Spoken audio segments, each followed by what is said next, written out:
Ladies and gentlemen, this is the 12th and final round. Right hand, Golovkin steps in and down he goes again. Unbelievable. Mayweather makes him pay. What a rookie mistake. A sensational left hook by De La Hoya. It's facts. I'm the best. You know what I mean? Sometimes I don't want to believe it myself, but it's the truth. I'm the best. I'm going to show you how great I am. From Southern California, this is the Last Round Podcast. Episode 103 of The Last Round. Welcome back, whether you're listening on Spotify, Stitcher, Boxing Socials, YouTube, Apple Podcast. I don't know. We're on like 30 different platforms all over the world. So we hope wherever you're listening to us at, we hope we appreciate it. And we're thankful, obviously, off of a very, very big weekend of fights all over the world. I don't know, since this whole, Mike, you tell me, since this whole pandemic started back in March, have we had fights in a typical weekend like this from literally in major parts of the world where boxing is popular? I mean, since March, what do you think? Probably the busiest weekend I think we've had. Right. Yeah. I mean, we have fights all over the world, like literally from essentially the morning time until the evening time, at least over here in the U.S. side. It was boxing all day. Like, I got to a point where I was like, man, my brain was fried by the end of the day, by the end of the night. But it was awesome. It was cool to have a day like that again. But jumping right into it, the second in command, I believe. We were going to ask you this before you came in, Tom. Well, we're not sure, but we assumed that you might be second in command, but maybe you're not. But you're high up there. Yeah. We've had Dougie Fisher, obviously the editor-in-chief of the Ring magazine, on the show quite a few times. And Dougie's awesome. He's a boxing historian. I don't know too many people who know more about boxing than he does. But the Ring magazine's associate editor, Tom Gray, joins us this week on The Last Round. Thanks a lot for joining us, Tom. Thanks for having me. I appreciate it. No, I must say that I am not second in command. There's a gentleman by the name of Brian Harty who's managing editor. And the one thing that Brian's smart about is he has no social media presence. That's why you guys don't know his name, but he is. I look up to him as a boss of mine. So I'm not second in command. I just need to. Okay. I'm probably not even third or fourth. No, because we were wondering that, and Mike was like, "I think he's number 2," and I was like, "But you're right. But you're right though, because like if he has no social media and he doesn't really stay in the public eye, we don't really know too much about him." So. He's a very, very, very talented. He's a very talented guy. A brilliant writer, brilliant editor, brilliant videographer. He knows a lot of stuff. He's the Kaiser Soze of the Ring magazine. Exactly that. He would like that. He would like that comparison. Now, Tom, before we jump into to all the action that happened this past weekend all over the world in the sport of boxing, just so we can kind of get an overview of your background for some of our listeners who might not be too familiar with your work or your credentials, can you kind of just tell us how you came into boxing, how you came into the journalistic side of boxing, and eventually became an editor with the Ring magazine? Okay, yeah, I'll give it a try. I found boxing really. I was big into martial arts when I was younger, and Bruce Lee would constantly reference Muhammad Ali in his writings and in various different ways. And then a friend of mine bought a documentary to my house called Champions Forever, which was following Ali, Frazier, Foreman, Norton, and Larry Holmes. And I fell in love with Ali just watching him on site. It was one of those moments that feel as if I want to see everything this guy's ever done. So initially I was an Ali fan. This is the very early 90s. And then I went on to Sugar Ray Leonard, and then you start catching who was around. In the UK at the time, it would be like Ben and Eubank. In the US, you're probably going back to James Toney. Roy Jones was just starting out. It was a really exciting time. And before you know it, I didn't even notice. It wasn't like I was saying to myself, I want to be a boxing fan. You're just looking at everything that's going on around you and picking up knowledge as you go along. I went to college and did media at college. I actually was more interested in the video side of things. And probably at that time I was avoiding journalism. But then I think a big switch was the internet, where, I would... Back in the day, I'd buy every boxing magazine going. That's Boxing News, Boxing Monthly, Ring, KO, Boxing Illustrated, whatever. But when the web started, you got the idea that you could perhaps try to contribute. And I did for a while, but I didn't take it seriously enough. I was one of these guys that thought the way, like, everyone wanted to know your opinion, but they don't. Like, if I'm some unknown guy from the west of Scotland, who cares what I think about Felix Trinidad? You know, it's one of them. So I approached it all wrong, and then I kind of disappeared off the scene. And when I come back to it, I had more of an idea of what I wanted to do. And I started writing for secondsout.com, really wanted into print. Tris Dixon gave me my first gig, which I blagged an interview with Bernard Hopkins. I still don't know how I done it, but I pulled it off. And I knew it was going to get into the magazine, but they made it a cover story, and that gave me a platform to then, you can say you've had a cover story with Boxing News, and then I did something for Fight and Fit, and then I pitched something to Ring, and I think that was 2012. But overall, with big gaps, I've been writing about boxing for 20 years. So Mike had looked into certain things, or done some research on you, and he had talked about, or more recently with the whole Tyson Fury recently winning the Ring magazine belt.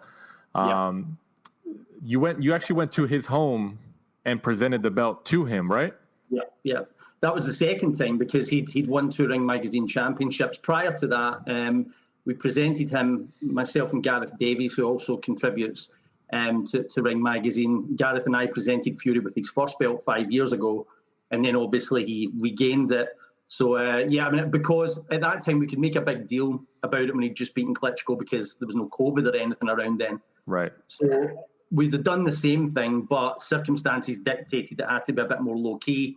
So I just went down to his house. He gave me his address, and I went down there, and I sat and had lunch with him in Paris, and the family were there and stuff. It was good times. I got on particularly well with Tyson, but he's a big advocate of Ring magazine. Like, he loves that belt. It was important to him to regain it, and we're happy that he did. Mike was mentioning just before we came on air that and Mike wants to detail this. Like, I think you went to, I don't know if it was Jeddah or something, and he was mentioning that, like, how you were taking care of the belt on the trip over there was kind of like out of a movie, right, Mike? Yeah, like in my mind, I just have it like you're on the flight with the suitcase. The suitcase is like handcuffed to you, and you just kind of you've kind of got it on your lap. Just I said that I get interviewed by Coogan. I spoke with Coogan Cassius and I get a flight over together, and I said to him, I need to try and pitch the belt to whoever's there media wise, and Coogan's big time for this stuff. So he said he would interview me. We discussed the belt, the evolution of the belt, its history at super middleweight, because obviously it was the Groves Callum Smith final. And he was kind enough to do that. And he said, "You've got the belt with you?" And I said, well, yes. I said, I need to bring it over. It's on the line. It was vacant at the time. And he said, like, he was actually saying, you're not scared in case someone steals it? And I said, well, you can deal with that. I said, I'm not worried. I'm just I'll keep it in this little case. I'm not going to like flaunt it and walk all over Jeddah, swinging this belt about, or, take my top off and put it on and start walking about the hotel. So I mean, it was only ever out when we were at the press conference, the weigh-in, and the fight. We actually get Naz to present it to Callum Smith afterwards. Great times. I mean, absolutely fantastic times. It was a good trip. Nice. Yeah, Mike was telling me about that. He was like, "Yeah, man, it was like he was in a movie guarding that thing on the flight and everything." So, no, I never ever looked at that way. I've took that belt a lot of places. I was at the Hall of Fame. I had to take it, and I was traveling out of JFK, going to, I can't remember the airport. It'll come to me in a second, but it was like a domestic flight to go over to Syracuse. I was traveling into Syracuse to get to the Hall of Fame. And this guy, I took on his hand luggage, I basically had it in a bag, and the guy opened it and then gets me to stop. And he takes the belt out and he's looking at it, and then he looks at me and says, "Are you any good?" And I'm like, "Mate," I said, "you've got to be joking." I said, I think I was 43 at the time. I said, no. I said, "Believe me," I said, "it's for somebody else." It's not for me. It's not for me. That's pretty funny. That's pretty funny. The first thing he looks at it. Any good? Listen, I was taking it as a compliment, but I know he was at it. But obviously, I'm now jumping right into this week's action, this past weekend's action. This past Friday, the 30th of October, from the Fantasy Springs Casino in Indio, California, on DAZN here in the U.S. Jaime Munguia gets the technical decision win, technical decision win over Toriano Johnson after he splits his lip with that nasty uppercut. It was just a weekend of uppercuts, at least major uppercuts, wasn't it? It was. And Munguia wins the vacant WBO Intercontinental Middleweight title. Tom, what'd you think about this fight, Tom, and what do you think about Munguia's performance? Well, I think it was extremely competitive. I must confess I didn't score it, but I was quite impressed with Toriano Johnson. But the one thing that I noticed, and I know that Munguia had a fight against Spike O'Sullivan prior to this at 160, but all the physicality advantages he had by an extreme amount are lost now. Toriano Johnson was quite comfortable at walking right up to him and exchanging punches. At 154, he just looked like an absolute monster. But at 160, he doesn't have that. And because he's available to take hits, I question how much success he's necessarily going to have. Overall, I thought it was a decent performance by Munguia. It was nothing major league. I've got no problem with the victory, obviously, because the cut was caused by a good right uppercut. You said a technical decision there. Did they actually call it that, or was it not stopped on a TKO? A boxing ref have it as a retirement in the corner. Right. So which is equivalent to a TKO. So no qualms with him. He deserves the win if it's like Lennox Lewis and Vitaly Klitschko. Like if the punch causes damage, hard lines. It was a freak occurrence. They could fight 100 times and you'll never see a cut like that again in his face. But that's what happened. It's very unfortunate for Toriano Johnson, who's 36 and doesn't have too many more chances left. In terms of Munguia's progress at 160, it's a land of giants around there. If Canelo can still make 160, he's all wrong for him. I think he's just way too skilled. Even a faded version of Golovkin, and I do think that Golovkin's on the descent. If he's able to hit you, you're in major, major trouble. Jermall Charlo is a class act. Demetrius Andrade, I think he is flirting with 168 at the minute, but at 160, he's a tough can of worms for a fighter like Munguia. So time will tell. But I wasn't mega impressed. But I also think he's still in his very early 20s. I think he can really improve. I think they can add some strings to his bow. What they can do with him defensively remains to be seen. I believe he trains with Eric Morales, right? Yes. Yep. Do you like that pairing, Tom, or do you think if there's another trainer in the boxing game who could probably get the best out of Munguia, who do you think that would be if it's not Morales? Well, like Morales, you're tempted to be blinded by adulation because it's Morales, right? But really, he doesn't have a solid depth of work as a trainer, right? It looks good, and I don't know, maybe they're getting on great in the gym. Ironically, the trainer who could probably really work well with him is Eddie Reynoso, but for obvious reasons, I can't see that. I can't see that transpiring. I don't think it's going to take necessarily a specific trainer. And there's British trainers that are coming to mind that might work, but that's just not geographically possible. I think the main thing, it looks like you just need to get the defence down a bit. He's got good output, good variety, but he gets clipped a bit too much for my liking. And when you've got sharpshooters around the division like there is, I think that he's going to be up against it when he goes into the top tier of the 160-pound division. Who do you think would be a good next test at 160 for him?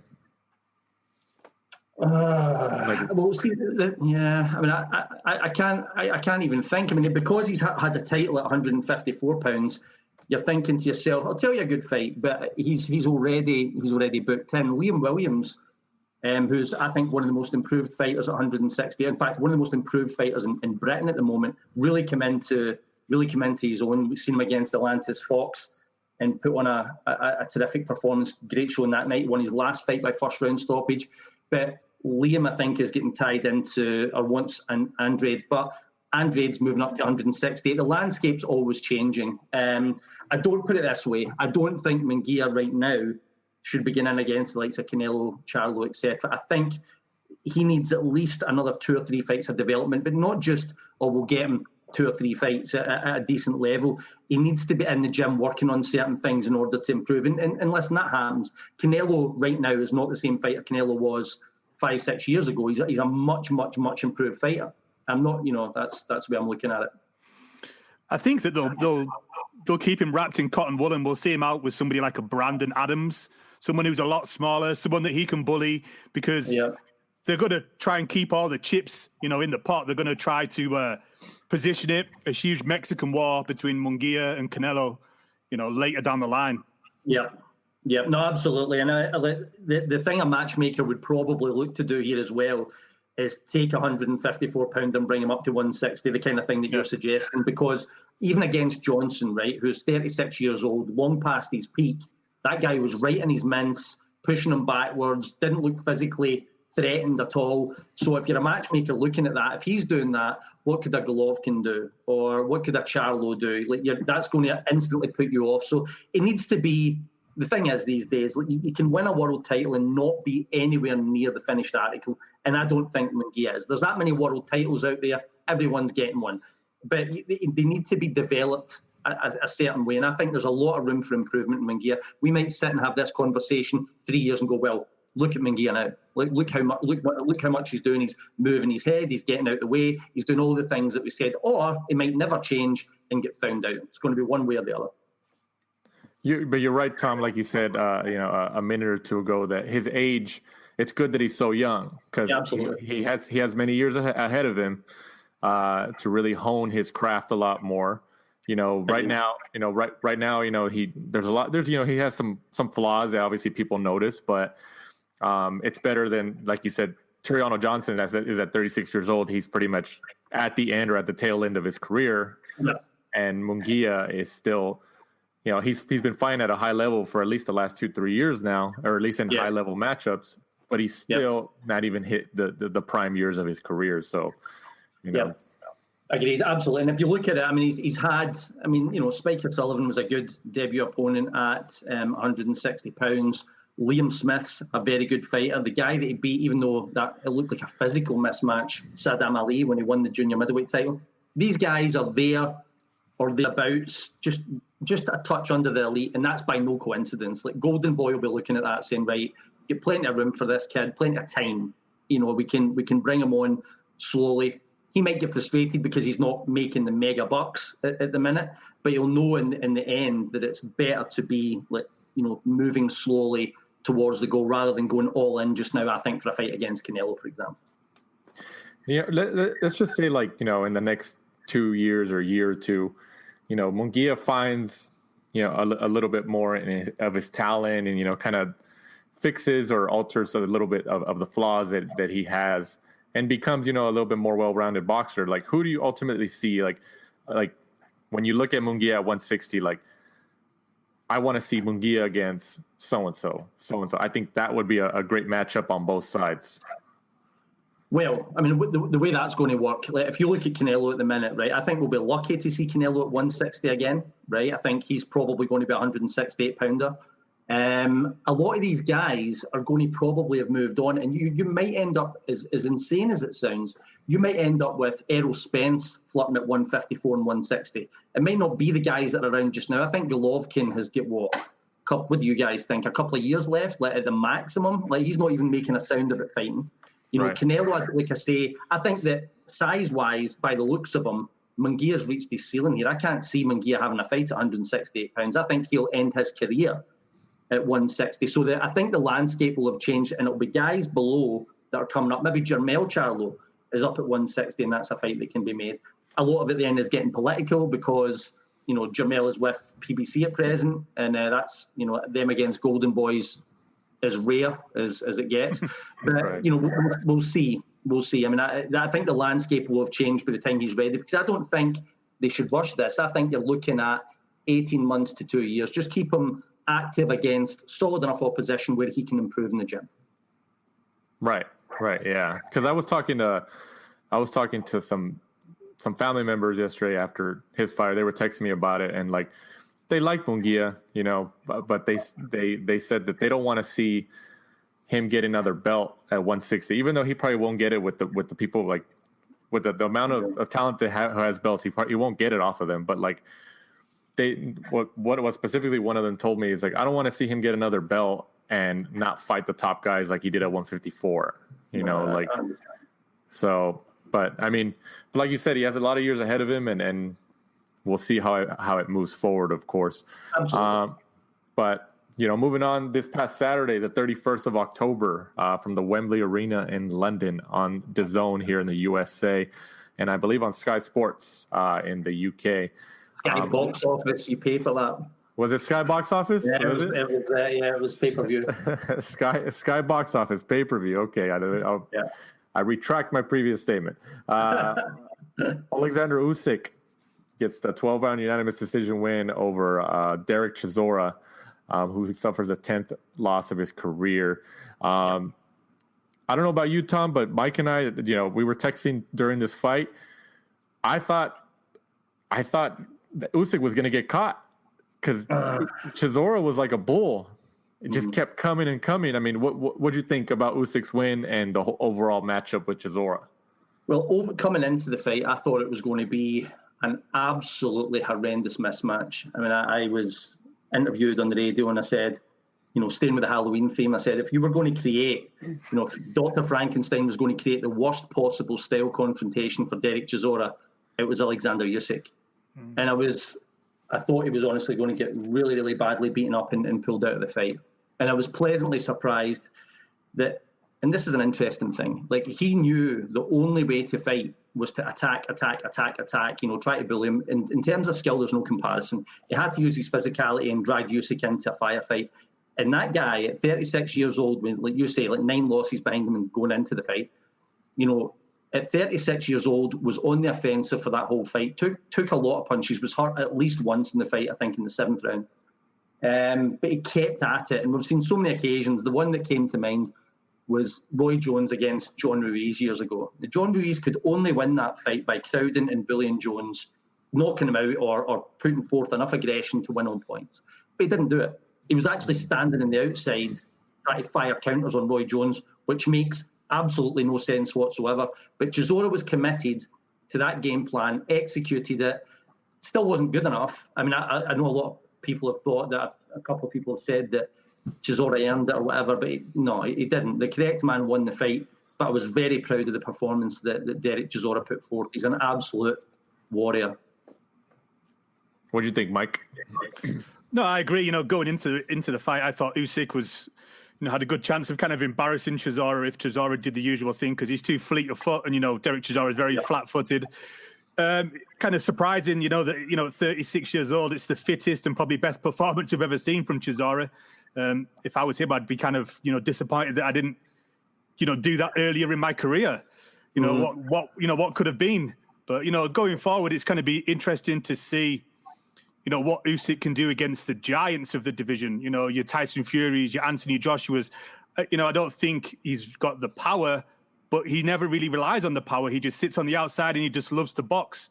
Yeah. So it's always going to be, you know, Usyk by unanimous decision or something like that if he faces the big boys.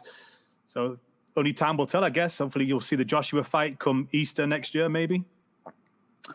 Well, I mean, in terms of, it's been interesting looking at it this morning, because the fight was a lot more competitive than I expected and many other people expected. A few people thought it was going to be, you know, a closer fight, but most people predicted that, you know, Chisora was in over his head and it was one guy on the ascent and the other guy on the way down.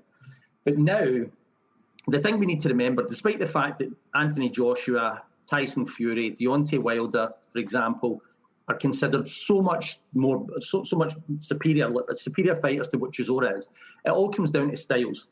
You know, Anthony Joshua, Tyson Fury, Deontay Wilder, they don't press forward. And by the way, the thing that really impressed me about Chisora was the speed of him closing the gap. It's okay coming forward, but he was actually putting Usyk under serious pressure. And like you guys said, that's a fleet-footed, like a guy known for his mobility, and Chisora was right on him. But not one of the other guys that I mentioned fight that way. You know, Anthony Joshua, stand up, box you behind the jab and look to take your head off with a power shot. Tyson Fury is almost like a mirror image of Usyk, except he's a foot taller and 50 pounds heavier, and Deontay Wilder will follow you around all night looking to take your head off with right hand. So they're completely different style confrontations. I think that Usyk is kryptonite for every heavyweight around at the minute, with the exception of Tyson Fury, strictly because Tyson Fury is so much like him that has every physical advantage known to man. You know, it could look right on his scalp. That's the difference in height. I've stood next to both of them, and it's like the difference in size is enormous. So I don't like that fight for Usyk, but I could see him leading Deontay Wilder a merry dance. I could see him still giving Anthony Joshua problems, and you know, I think that, you know, that's the two guys. It's still, I still think he's got a future at heavyweight. I'm not going to be put off because he was under pressure from an on-form Derek Chisora, who's coming at you with forward gears, swinging hooks. Nobody else that he's coming up against fights that way, and that's what people need to remember. It's like the old Ali saying, float like a butterfly, sting like a bee, the hands can't hit what the eyes can't see. That's it. That's what he's good at. I don't think we've seen the best of him last night, and we need to remember as well that he's coming off a year layoff. Now, I know that Chisora was as well, and he's the older man, but Usyk is like a time and rhythm fighter that's always thinking, and he's a lot more sophisticated than a Chisora that's coming at you looking to KO you, knock you clean out. If anybody's rhythm or form is going to be affected by a 1 year layoff, it's going to be Usyk. And I think that people are selling him short when they think, oh, he's had it. You know, he took a few digs off of Derek Chisora. What would this guy do, or what would that guy do? These guys are all different, and also, there's no way that mentally Usyk is going to be as switched on for Derek Chisora as he would be for, say, Deontay Wilder and Anthony Joshua, Tyson Fury. He'll be a completely different animal. We see it all the time. These guys come in either like half-cocked or they're fully switched on. So let's see what he does later. I predict that you'll see better of Usyk as time goes by at heavyweight. You know, kind of staying on the heavyweight subject, Tom, obviously the WBC just recently announced that they want to create a new weight division with the limit of 224 pounds. Usyk, I think, weighed, I believe, like 217, 218, yeah. So around there for this fight with Chisora. So I'm asking you, you know, based on your experience in the boxing game, you know, being an avid fan, you know, enthusiast of the fan, what do you think about this proposed new weight class? And would somebody like Usyk just stay in that weight class and win those titles and not go into the actual like, I guess what do you want to call it, super heavyweight? I deplore the decision. I think it's an absolute farce. I mean, the first thing that went through my head when I seen Jose Sulaiman talking about it, the first thing I said, is this April? Because I thought it was a joke, like April Fools. I didn't believe that he was going to do it. And if the reason is, they try to justify it by saying that, oh, these heavyweights are so much bigger these days. Well, I'm sorry, that's nothing new, right? Lennox Lewis was a lot bigger than a lot of his competition. Vladimir and Vitaly Klitschko were a lot bigger than their competition. Yes, Tyson Fury came in at 270-odd clicks against Deontay Wilder that was, 220 or 225, right? Guess what? It was still considered an even matchup. Nobody was caring about the fact that Tyson was so much bigger. I mean, is it Tyson Fury's fault because he smashed up Wilder that they need to create this new weight division? Now, big guys have been beating guys 30, 40 pounds lighter for 100 years, right? It goes back to... the likes of Max Baer fighting guys much smaller. Like there's no need for this. And to be honest, to me, it's just to create another bunch of belts, to get more sanctioning fees. It's an insult, and it's the last thing that boxing needs right now. And guess what? I mean, I'm sure that Usyk has got the right to say, look, forget putting me into this new division, whatever you're calling it, Super Cruiser or whatever the hell it is. Forget putting me in there because I don't want to win that. I want to fight the top guys. You think Usyk is going to take a back seat to Anthony Joshua or anyone else because he happens to be 50 pounds lighter or 40 pounds lighter? No chance. He wants the lot of them. So they're taking things down a road that, to be quite frank, is just asinine. It's just so silly. It defies belief. I mean, like, I know that we know there's been, like, obviously rumblings and talks over the years about a new weight class, especially between cruiserweight and heavyweight, because of the size difference in weight there. But I mean, even before that official announcement from the WBC saying that they're planning on doing it, did you ever hear anything that was credible back in the last couple years or in your past where you thought this actually could happen? I think it had like fleeting conversations. Actually, the one that probably would make more sense is a division between light heavy and cruiser, because the gap between light heavy and cruiser back in the day was only 15 pounds, but they took the cruiserweight limit from 190 to 200, which created a bigger gap. Now there you go. Just drop a division in there. That, put it this way, it still would have been brutal, right? I wouldn't have liked that either. But it's messing with the heavyweight lineage and everyone up there. And the excuses for doing it, that these heavyweights are so much bigger, as if that just happened overnight. Like, where was this problem, like I say, during the Klitschko era, which went on for the best part of a decade? Where was it when Lennox Lewis was beating guys much, much smaller? Now, Lennox beat bigger guys too, but that's just the way it goes. If you're up over 200 pounds, then just get on with it. Look at back in the day before there was a cruiserweight division, right? Bob Foster at 175 pounds, before you had all these guys that could put muscle on you and you had a big diet, had to go and fight Joe Frazier, right? And had to go and fight Muhammad Ali, right? And Foster wasn't turning around saying, I know what will solve this. Give me another division to make life easier. It's just stupid. So I deplore it. I hope they change their mind. I fear the worst. Right. No, yeah. I think Mike and I can definitely agree on that. I think it just, just adds more confusion to boxing. Exactly. I mean, in comparison, kind of staying on the weight class thing, obviously over, the UFC and MMA, primarily the UFC, like their weight classes are, essentially 15, 20 pounds, away from each other. Like I think there's like one of them that goes from 155 and then the next one's like at 170. I think that might be like the shortest, leap from one weight class. Give them time on that though. Let's say they're relatively new compared to boxing, right? We'll see what things are like in 10, 15 years. You're right. Do you believe that? Do you think realistically that the UFC will add more weight classes where it gets to the point where it's like boxing? I don't I don't know anywhere. I've got a very, very limited knowledge on the UFC, right? Right. I'm just saying the UFC like boxing, like making money. And if there's a way to make money, there's one right there when you can, I think they're doing things, to your point, a lot better than what boxing is. I was okay with boxing, like things were okay as they were. But when you think back to the 40s, and there was 8 weight divisions and 8 guys can call themselves world champion. I did a tweet on this the other day. And now like 150 or 140 people can say I'm a world champion because there's 17 divisions, 4 recognised governing bodies. Come on. It's insane. But... Oh, you're right.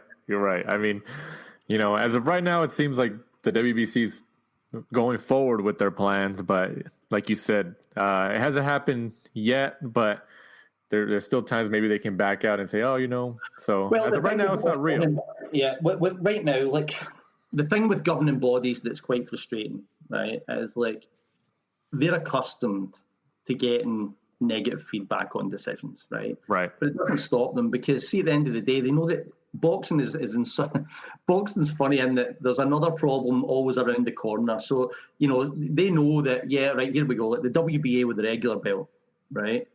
That belt to me is a shortcut to thinking. How can you have Gervonta Davis at the weekend winning the so-called WBA lightweight championship when Teofimo Lopez just had a legendary victory over a guy who everyone thought, Lomachenko will still go into the Hall of Fame, right? Over a terrific fighter as underdog in a big occasion that set boxing alight, and then some guy turns around a couple of weeks later, no, I've got one too.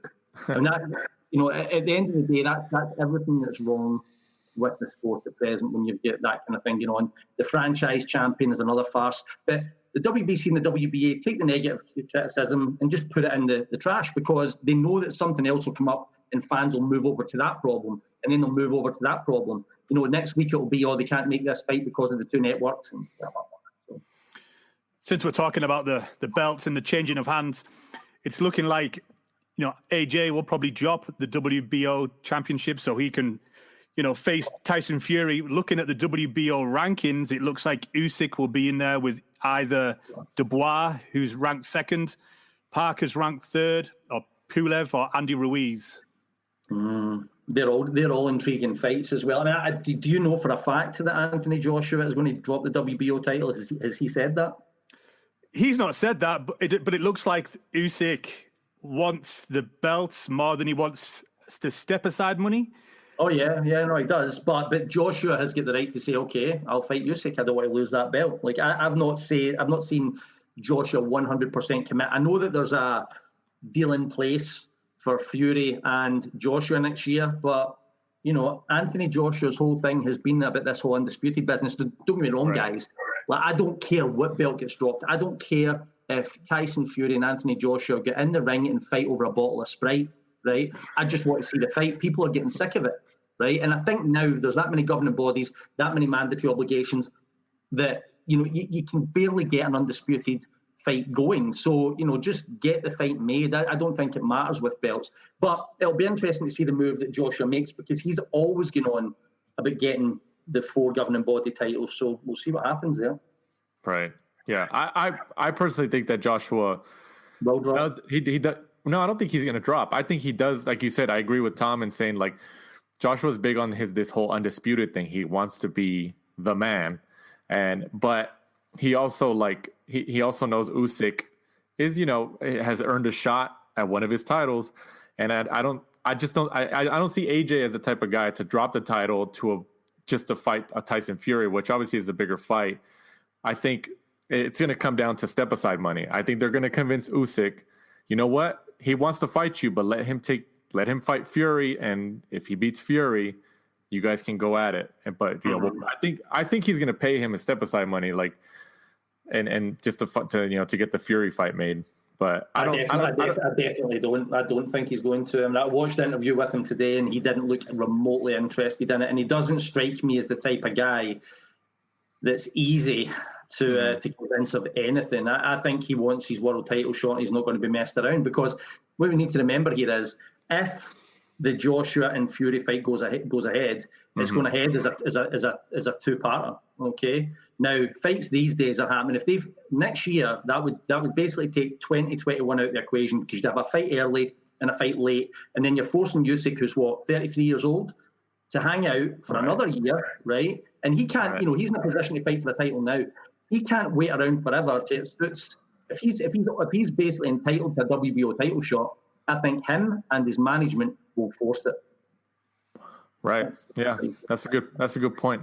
I don't know. I think it's a very intriguing situation surrounding that whole mandatory spot, and like you guys said, Usyk definitely wants the fight, and Joshua's not really the type of guy where like he'll drop a belt. Like, but do you not think that's interesting, right? Do you not think he should? I mean, as much as you said it yourself that Tyson Fury's the bigger fight. Not only is it the bigger fight financially, it's the fight that would set boxing alight. It's the fight the fans want to see. See, when it comes down to, belts, I cannot see why you would basically to just hold that one belt. You would take the biggest fight in world boxing out of the equation to fulfill that mandatory obligation. Learn from your mistakes, because it was simmering nicely, and then Andy Ruiz came along. Now, yes. Joshua avenged that with a disciplined performance. But what if, the longer you leave things in these mandatory obligations, by the way, we're dismissing Kubrat Pulev, who, by the way, I think Joshua will knock out. But the more fights you keep putting in the way, the less chance the fans have got to see the fight that will reignite boxing completely. Make it just for that one night when it's the biggest thing going. That's the fight I want to see. I mean, I wanted undisputed, but it's just starting to get ridiculous. And none of these heavyweights are infallible. Someone could get their wings clipped and bang, the fight's gone again. I mean, the more you mess with it, the less chance of it happening. So I say, do it as quick as you can. I agree with Tom. I think that you got to take the big British dust up, because if I was in his inner circle, if I was advising him, obviously I wouldn't tell him, but I think he loses both of them. So I think take the one with the biggest money. Well, certainly there's, I give Usyk a real chance against Joshua. A lot of people will laugh that off and, go ahead. If you think that that Derek Chisora fights the same way that Anthony Joshua does, good for you, right? But I think that his mobility would give Joshua problems. There's a lot of things I need to see before I would commit to making a prediction on it, the weigh-in, how the training goes, how Joshua looks against Pulev. But I think that's a very dangerous fight for Anthony Joshua. And I've been, me and a friend of mine were saying that Usyk, way before he became undisputed at cruiserweight, was going to make noise at heavyweight. So, I think that he's a major fly in the ointment. You don't want to mess with that. You don't want to mess with Alexander Usyk when you've got Tyson Fury there for millions and millions and millions. Like, Saudi Arabia, Jeddah, I think, was talking about it. It's a massive, massive fight. And not only that, and it might sound like, I don't know, like all nostalgia, but I just, for the fans, I hope it happens. I mean, that kind of attraction is just brilliant for boxing. I mean, the night he lost to Andy Ruiz, Joshua did, I was like, there goes the fight. And he's back in a position now where we've got him. And I just don't want either of them to lose before they've got a chance to get it on. If Wilder, especially with the last 24 hours, 48 hours of what Wilder has said in interviews, pretty much putting, he comes out of nowhere after being gone since his loss to Tyson Fury back in February, I believe. And now he starts putting pressure on Tyson Fury to take the rematch. And Tyson Fury said it's not happening anymore. If for some reason Wilder gets Fury to agree to this third fight, I mean, I think that's when we'll see AJ and Usyk, no? Or do you think AJ still finds a way to wait for that winner? Well, the scenario that you've laid out there probably makes a lot of sense. I mean, Tyson has got an obligation to fight Wilder a third time, so that would, I think, scupper it, unless there's a way out of it. And from what I understand, I don't think that's easy. The only reason that Tyson's fighting in December 5th, right? So he's going to have a fight in the interim. But then I think if Deontay Wilder, plants his feet and says, no, look, I want this third fight, then I think Tyson would be locked in. And that is probably what would lead to Joshua and Usyk, which, by the way, I'm a huge fan of Usyk, huge fan of Joshua. It is a big fight. It's just not the biggest fight. So that scenario you've laid out is the way I think that you would end up seeing Joshua against Usyk for sure. Right, yeah. It's definitely an intriguing situation, that where everybody's interested in seeing how it pans out. But, at least the heavyweight division is alive and well the last few years. I know we had the Klitschko's for so many years, 10 plus years, and they were dominant, but the division wasn't getting the love that it is now, or was in the 90s. I hear you. But fans can get impatient waiting for this long. Like in eras gone by, you didn't wait this long for the biggest fights. At heavyweight, very rarely. I mean, it used to be in the 70s there was a heavyweight super fight every time you turned around, and those days are long gone. Bring back Danny Williams and Max Skelton, Mark Rogan.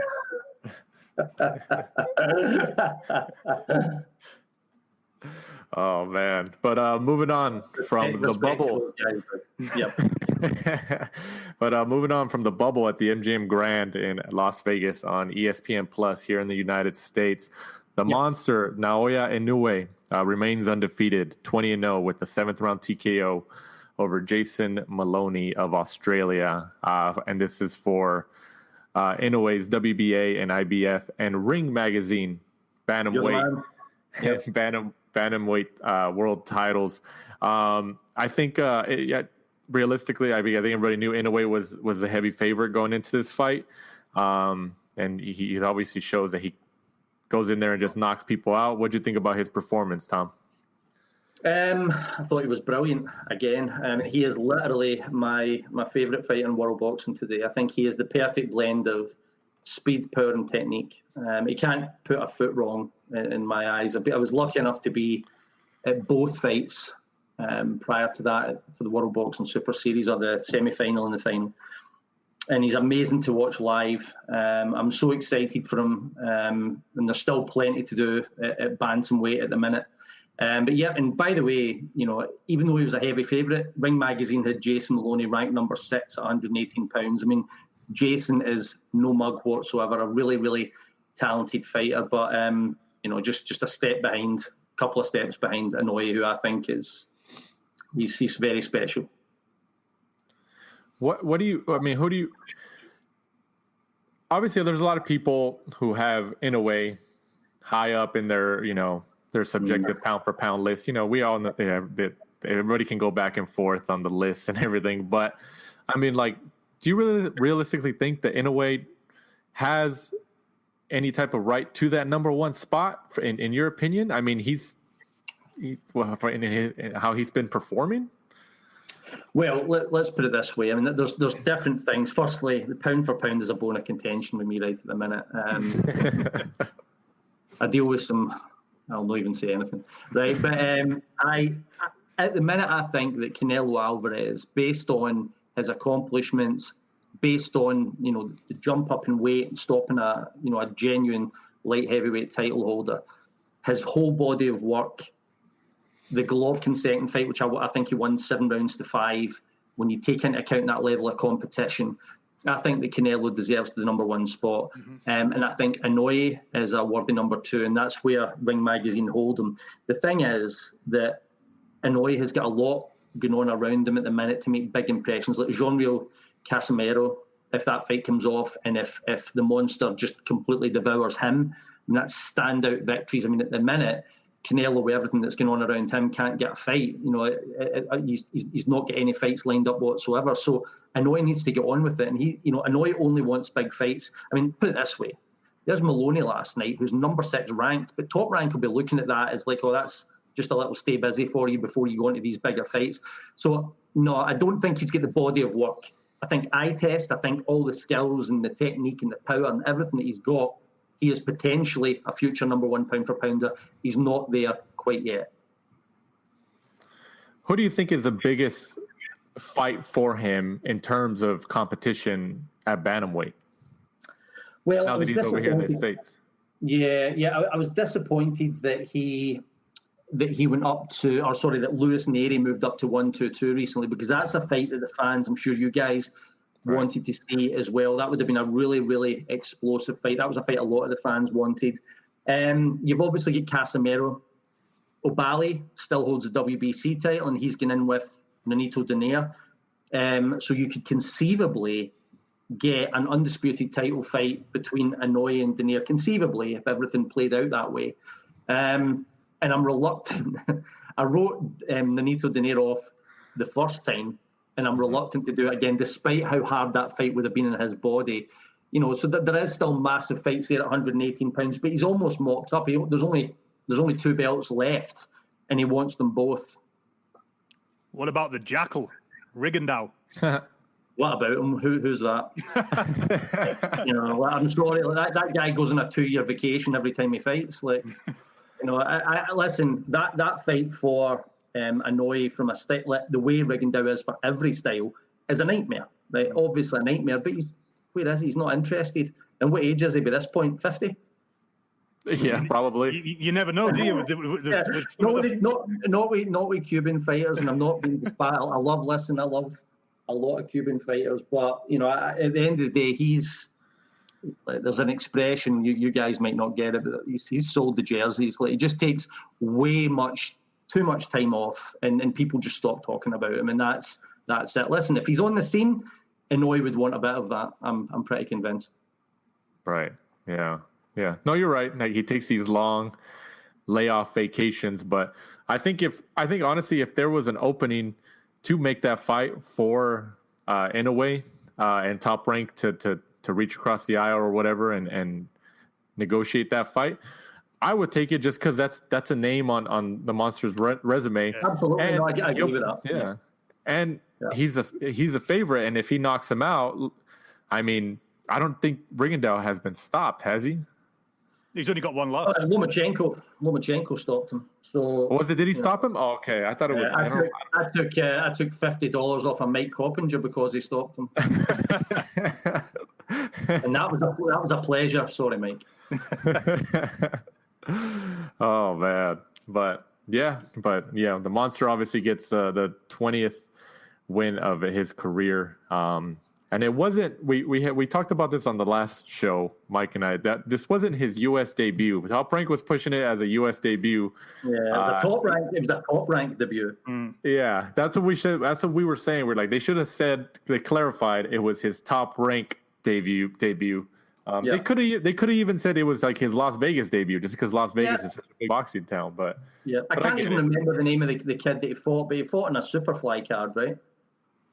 In the States. Yeah, in LA, I believe, right? Yeah, that's right. So it was a short night, and the guy ran away from him. I can't remember his name, but that was the thing that really impressed me about Inoue was kind of like what I said with Usyk. He's a guy that needs all of these parts, everything's functioning together. You know, looking the part, coming in there, getting the shots off, being accurate, being powerful, setting everything up. And he looked. Did that look like a guy that hadn't fought for a year? I thought he looked tremendous. I mean, I know he shipped a couple of punches, but he's so dedicated to his offense. He's always going to get clipped now and again, but he looked razor sharp last night against a very good fighter. Right. Yeah, he's definitely razor sharp, and he looked. He doesn't have any signs of him slowing down or anything. So it definitely looks bright for him, especially in his pound for pound. Moving on. At least the most talked about fight, at least over here in the States, from what I've seen in the past like 12 to 14 hours, from the Alamo Dome in San Antonio, Texas, on Showtime pay-per-view here in the United States, with I believe almost 10,000 fans in attendance. You know, socially distanced apart and everything, but there was fans in attendance there. You know, since March, I believe. You know, at least for like a significant fight, this has had the biggest crowd at this point in time in boxing, at least from what I can remember. Gervonta Davis gets the 24th win of his career after he stops Leo Santa Cruz with the left uppercut in the 6th round. And this is for, and please, I'm just a messenger. This was for the WBA. This is for the WBA super featherweight and WBA 135-pound world regular titles. I don't know. You know, before we get into the actual fight and the performance, Tom, we want your opinion on this. Like, how did this happen? How is this for two belts in two different divisions? I mean, like, obviously we kind of know why it happened, but like, just give us your take on that when you heard about it. Well, it's just a selling point. I mean, Davis picked up. Am I right? Davis picked up the vacant 135 regular in his fight with Gamboa. Is that the way that worked? Right. And then, but he's up there, but could still make 130. Santa Cruz had picked up the vacant title at 130, so they could put that on the line. And because the fight was agreed at 130, the WBA, in their infinite wisdom, have decided, oh, well, you're underneath the 135-pound limit as well, so we'll put that title up. So you can say it's like there's a dual World Championship fight, not unprecedented. We had it with Leonard and Lalonde. There's also a fight going way back. Oh, it's right out of my head. I should have had that.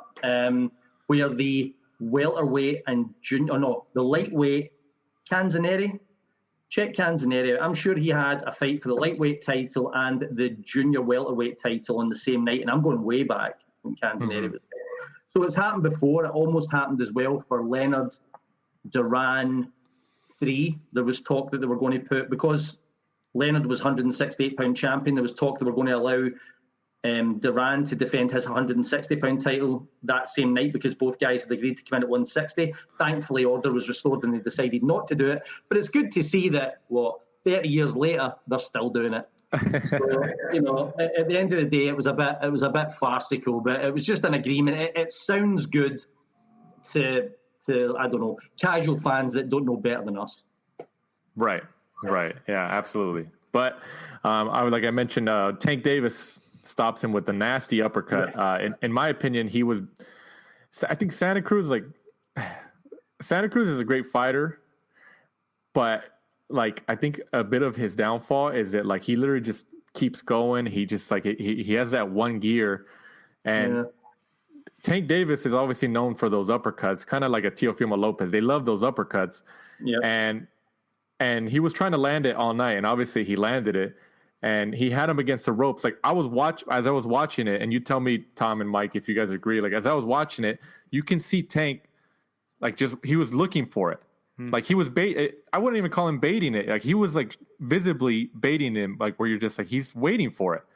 And Cruz and Santa Cruz was just like trying to punch him off the ropes. Like he kept throwing like a straight left hand. And he threw it once. I think he threw it twice. I think on the third time he got clipped. But after the first time, I was like, oh no. I was like, he's going to catch him because he's just trying to get off that ropes and he's not really trying to like move. But I mean, what'd you think about that final shot, Tom, and how do you think he baited him? Like, do you think Santa Cruz just should have noticed what he was doing, or what do you think? I thought, put it this way, I thought that Santa Cruz was doing really well through the first 5. I had it 3-2 at that point. Thought he was boxing well. He was coping with the power to that point. But what I didn't foresee, boxers don't always go in there. If you watch a novice go into a boxing gym, they start hitting the bag and they're throwing everything into every single punch. Professional fighters don't do that. Like Davis was only giving him maybe 50, 60% of the power that he could through those first 5 rounds, just looking to touch the target and, box his way into the fight. If you look at the difference in him coming out for the 6th round, he came out to end that fight in that round. Like that is the minute he came out, like, mega aggressive, and he shipped a lot of punches off of Santa Cruz early. Then I think there was a low blow, and then he just kept up this pure, like, I'm on you and I'm not letting you go.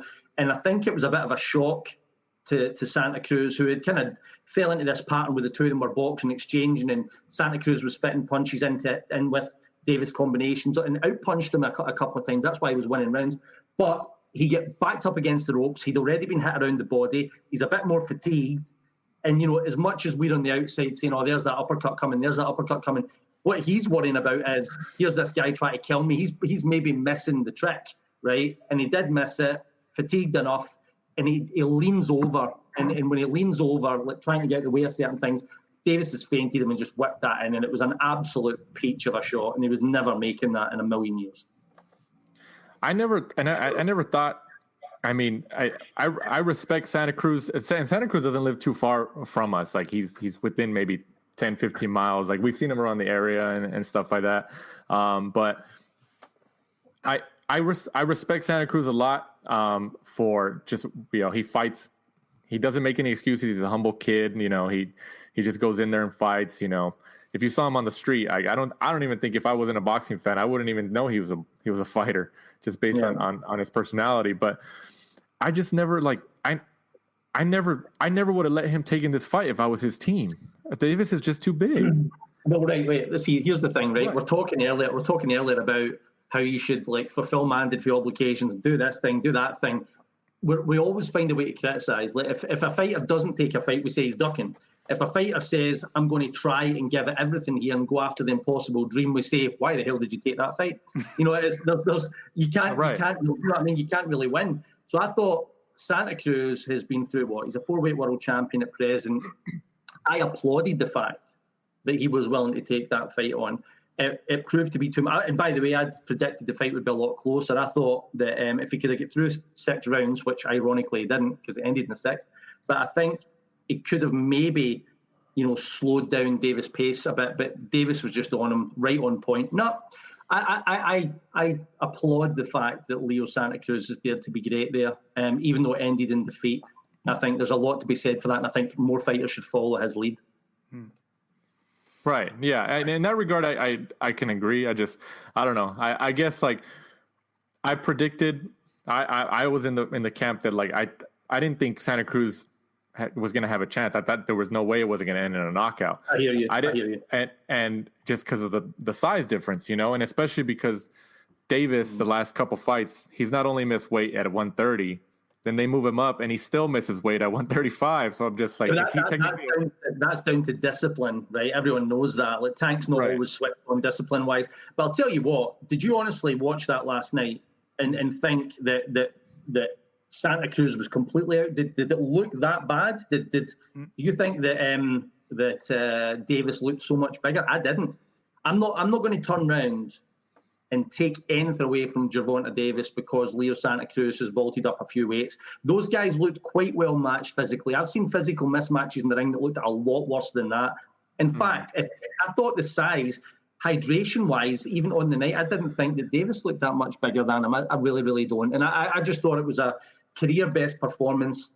by Davis, and has made my eyes open anyway. He's a significant threat to anyone on or around those weight classes. I thought he performed really, really well last night. Right. Yeah, absolutely. He's definitely a threat, arguably the biggest threat between 130 and 135. Definitely at 130, I think he's definitely the biggest threat just because of that power X factor. Yeah.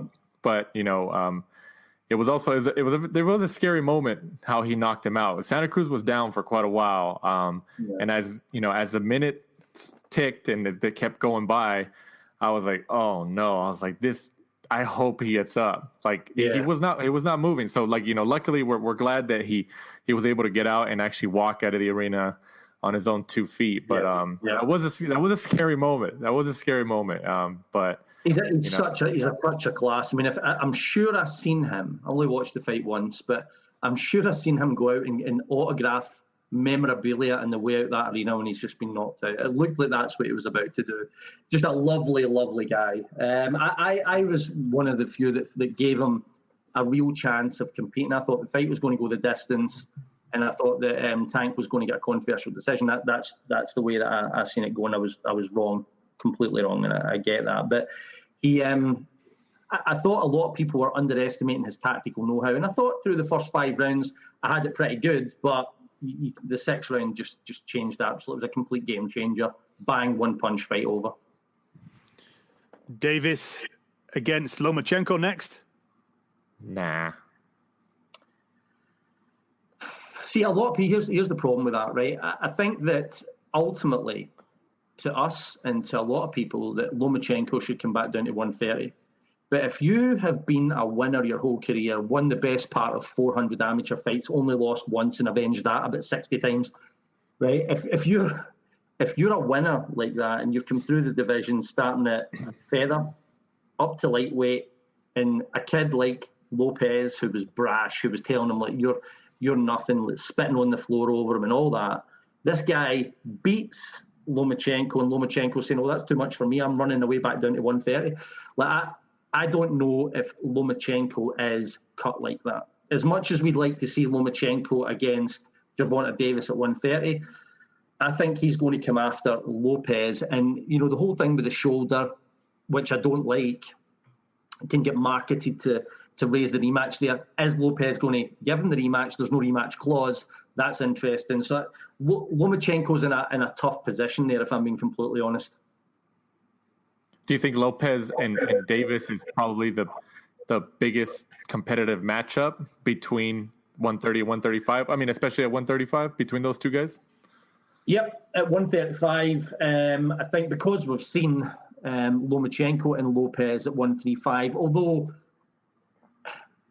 I don't like this. The whole shoulder stuff is so reminiscent of what happened to Mayweather and Pacquiao, and that annoyed me then and it annoys me now. I don't like this. Like, we've done one fight, it didn't quite work out the way we wanted, so let's have another chance. The bottom line is that's a Lopez victory. As an attraction, I mean, Davis against Lomachenko is an absolute cracker. I would put that just below Crawford and Spence if they can ever find a way into the ring. Right. But do you think? I was seeing. Obviously, boxing Twitter, I think we all know is a different world in our field here. Do you think that Davis belongs in the top 10 pound for pound from your personal opinion? well, let's. I know you have your issues with pound for pound. No, listen. I'll divulge some information. I don't think I'll get hung, drawn, and quartered over it. But there's an ongoing debate at present. I voted to put him in at the bottom half, right at the bottom. But not everyone agrees. And the reason, there's been some interesting movement recently. For example, there's nothing. I mean, my opinion. People get mixed up with this. My opinion isn't necessarily Ring Magazine's opinion. I don't get things all my own way. Far from it. I voted Josh Taylor in to the top 10 pound for pound. I stand by that. I think we made a mistake. And then other people were thinking that Jermell Charlo should go in after he beat Rosario. I didn't agree with that. You know why? Because Josh Taylor didn't go in. So we're stuck in this position just now with the ring pound for pound ratings where Davis has a standout performance, and people are saying, well, we can't put Davis in because we didn't put Charlo in and we didn't put Taylor in. And I said, but something's obviously wrong here at the bottom of the table. And I've asked people to do the last two in the pound for pound rating. So that's all in motion at present. My answer is that I could see Davis off that performance level, the way he looked, the finish that was emphatic. I mean, I'd never seen Santa Cruz even close to being stopped in my entire life, and he switched him off completely. He was out before he hit the deck. It's a standout class victory. He's good on the eye. I thought it was conceivably pound for pound level, but not everyone is of the same opinion at the moment.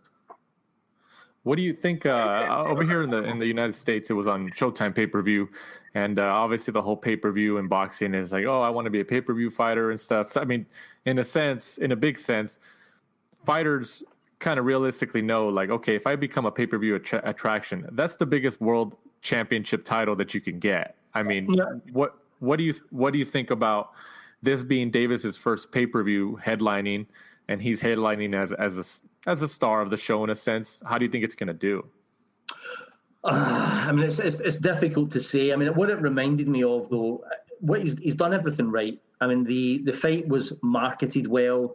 The whole double world title stuff that we're mocking it, but at the end of the day, it was built up in a way that was quite smart. It's like the young brash American kids with a bit of bling that's kind of like Floyd against a Mexican warrior. I hope it does well. But the one thing he did right was he executed his best possible fight on his biggest night, which was reminiscent to when Mayweather made the jump. I know there's tons of similarities and the both of them are tight and whatever, but Mayweather's first pay-per-view was Gatti, and Mayweather turned it on for Gatti in a big way.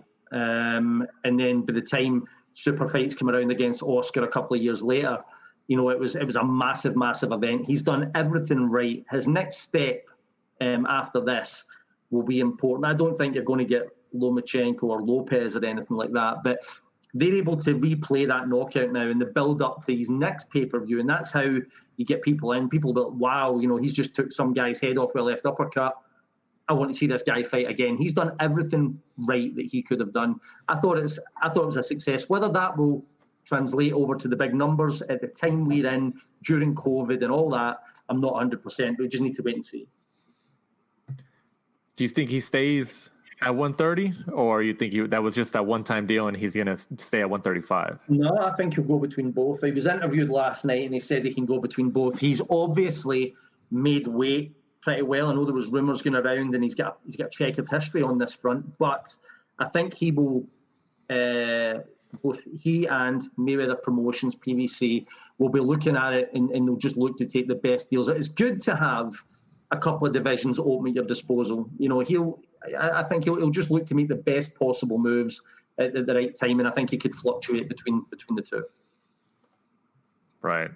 Yeah, it was definitely an emphatic win and an emphatic statement in his first pay-per-view headlining win here in the United States. So, well, it's interesting to see where he'll go from here. But one fight that we did gloss over that I know we wanted to touch on that I completely missed. George Kambosos on the DAZN card here in the United States got the, I guess, would you call it controversial split decision over Lee Selby by scores of 118, 110, 116, 112, and 115, 114. Tom, before I go to you for your opinion, I'm going to go to Mike because Mike is eager to talk about this. What do you think, Mike? Well, I'm confused because from watching it, I thought that, it was the fleet-footed boxer in Selby against Kambosos who, was just that come forward, kind of aggressive power puncher who was, talking a lot of smack, saying he was going to knock him out. Selby knew that was the case. Just kept him on the jab the whole time. Didn't let Kambosos come in. Jab, jab, jab, jab, jab, jab. Moving around him. I'd like to have seen the CompuBox stats for this. I thought it was a clear, Selby win, gets to the last couple of rounds, and the DAZN commentary was kind of agreeing, and they were saying, I think Kambosos needs to knock him out to win. And then the scorecards come in, and Kambosos wins it. So I don't know whether I went onto boxing Twitter, which is, like Danny said, a different universe to everywhere else. And it was kind of split on there. A lot of people kind of had Kambosos winning it, saying that, a lot of Selby's jabs, weren't landing. But even if they weren't landing, it was stopping Kambosos coming forward. It's stopping Kambosos, being able to work. That's why I was really because I was kind of hoping that, the CompuBox stats were going to, either show me something I'd missed or, confirm what I thought, because I didn't think Kambosos really connected at all during the fight. But, CompuBox don't work with Matchroom and there was no stats to be seen. So I thought it's interesting. This has happened now in 2 fights. There's maybe something in this that needs to be discussed between both parties. But it's interesting that Sky and DAZN seem to be out of whack in their scoring, because the same thing happened, I believe, with Lewis Ritson and Miguel Vasquez a couple of weeks ago, where DAZN thought it was tighter. And I think Alex Arthur had Ritson winning that. I got on great with Alec, but I cannot see any way on God's green earth that Ritson beat Miguel Vasquez. Last night, I'll be honest, I wasn't working last night. I didn't cover it, but I watched it. So what I'm saying is I didn't give it the level of attention I would have if I was actually working. I had kids running about and all sorts of mayhem. But from what I could see, I thought Sky were being rough on Selby and bigging up Kambosos, making out as if Lee needed a knockout coming into the championship rounds, which I didn't think was the case. I thought what you had was a relatively even fight coming into the championship rounds. Excuse me. And if Kambosos deserved it, it was because he did finish stronger. In my opinion, and this is where, in relation to CompuBox, I don't think that it was a fight full of a lot of connecting parts. I thought the accuracy of both men wasn't great. I didn't think... I was pretty disappointed with Lee's accuracy, though. If for Lee, because he's not a big power puncher, he really needs to control, get off, and the punches need to have a kind of snapping effect and look as if he's making this guy pay. Kambosos, as much as he was missing, when he did connect, his punches had a bit more impact, or a lot more impact. By the end of it, my opinion was that I thought Kambosos just about edged it. I had no major complaints with the decision. If I've got an issue here, 118, 110, was that for Kambosos? Yeah. Right, I think that card is out. So, if Lee had, I think, to be honest, if Lee had got that last night, it would have been more controversial the other way. I think there would have been major complaints. And a lot of that is down to how the land lies country to country. We're just coming off over here of basically Miguel Vasquez, in my opinion, picking up 9 rounds and getting home a loser. So, the whole that would have all fitted in. I thought Kambosos just about deserved it, but not by much. So after that, after Selby's got the loss, he wasn't really vocal about it. I think there was the commentary team, at least on, I don't know if it was DAZN or Sky. It might have been DAZN, but we're saying, and I think it was Sky, where they were saying that Selby doesn't really look like he cared. He cared, but he's not making a big deal. I should have won and stuff like that. And in that regard, from a general standpoint, when fighters, because obviously we see sometimes they stay humble regardless if they know that they probably should have deserved the win. Right. Should they stay humble in a situation like that, or should they make a visible reaction to show frustration? What do you think? It's a good question. It's a great question. Lee Selby is not that kind of character. Even when he lost to Josh Warrington, lost a featherweight title he'd held for years, it looks a bit deflated, but he doesn't want to. A lot of fighters don't want to show their hand and look mega upset and go all crazy over it. So I just think that's more down to Selby. He knows that no matter how much you scream and shout, you're not reversing the decision. There's no rematch clause. He just needs to get on with it. How much can Lee really do now? He needs to get back into position, probably fight another two fights minimum before he would get an eliminator and probably beat a couple of good guys. And he's 33 years old now. Andrew Selby, I believe, just retired there over the weekend. He's retired recently. I don't know how much he can do now, but he's had a really, really good career. He was a long reigning featherweight champion, mopped up at domestic level, good fighter. But I felt as if there was something missing last night. His accuracy just wasn't what it should have been. It wasn't vintage Lee Selby. And this other kid, Kambosos, is just coming into his own. Yeah. Mike was actually able to message with Lee Selby this morning, at least over here in the United States time. And yeah, I mean, at least from the messages that Mike exchanged with Selby, you could tell that he was a little confused. He was just like, yeah, I don't know why it happened, but was he convinced? Was he convinced, Michael, that he'd won it clearly? Yeah, he kind of thought that he'd won it, on points because. Looking at the way the corner team were, I think, I've met Chris Saniger and he's a pretty emotional guy. And, if he thought, Selby was behind going into the last couple of rounds, I'm pretty sure you would have seen Chris kind of animated. So I think he was surprised. But, I think, in boxing in general, not just in Britain, but over here, if you look at the cards, you've got one had it for Selby by 1 round, and then the other has it for Kambosos by 118, 110. That's a 9-round swing. Yeah, I know. I mean, listen, we've got a massive problem there. And it was exactly the same with Ritson and Vasquez. And here's what it comes down to, in my opinion. I mean, look, 118, 110 Kambosos is a shortcut to thinking. It doesn't even make any sense whatsoever. In my opinion, judging Ritson as a winner over Vasquez makes no sense whatsoever. And the thing that was intriguing about that was, and I covered that fight from home, but when I'm watching it, in the Ritson corner, they're comfortable. Like, you're boxing quite well here and you've had a layoff. And I'm sitting saying, what are you guys watching? Like, what am I missing here? And the problem is that, there was the name I forget. Is it Terry O'Connor that handed in the victory for right, okay.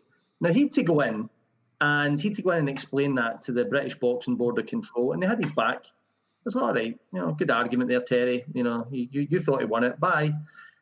This whole thing where boxing's subjective or your scoring subjective gives you automatically by saying that,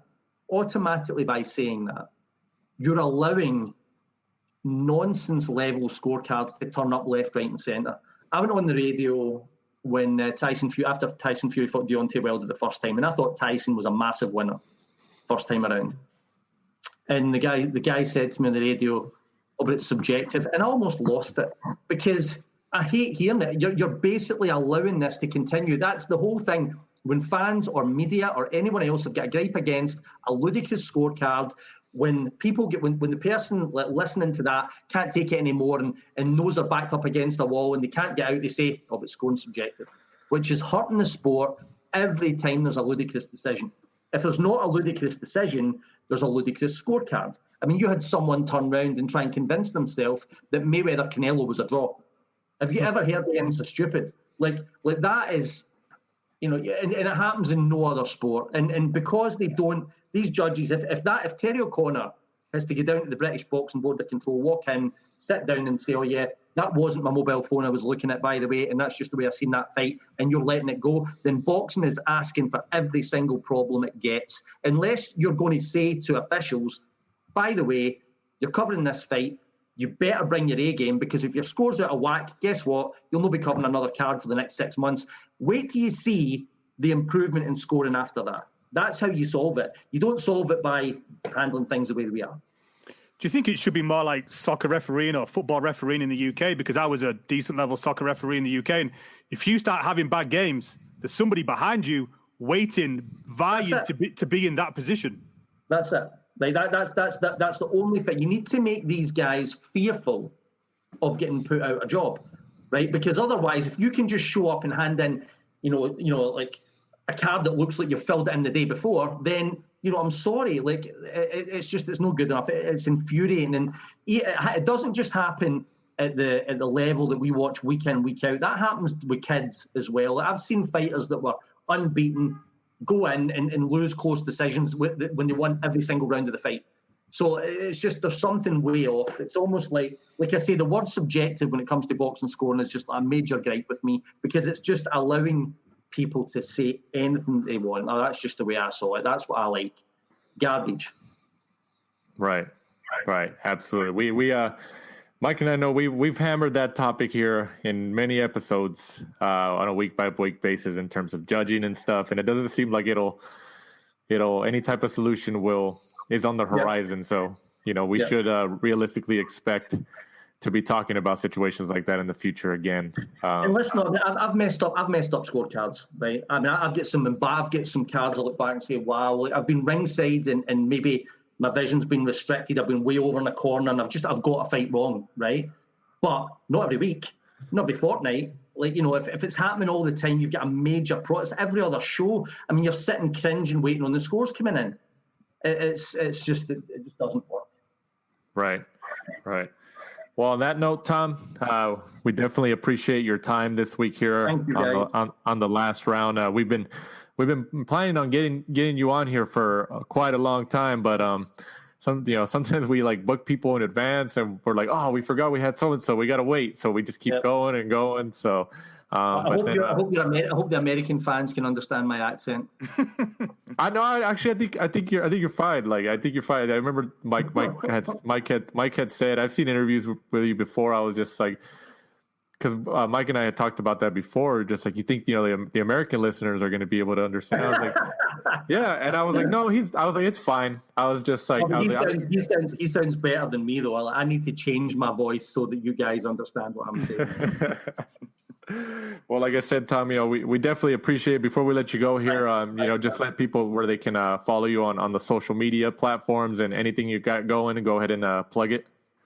Well, I am the only social media that I really pay mega attention to when it comes to business is Twitter, and it's at Tom_Gray_boxing. And other than that, that's pretty much it. In terms of what's coming up, we've just wrapped an issue which focused on the Charlo brothers, which was written by, the cover story was written by Thomas Hauser.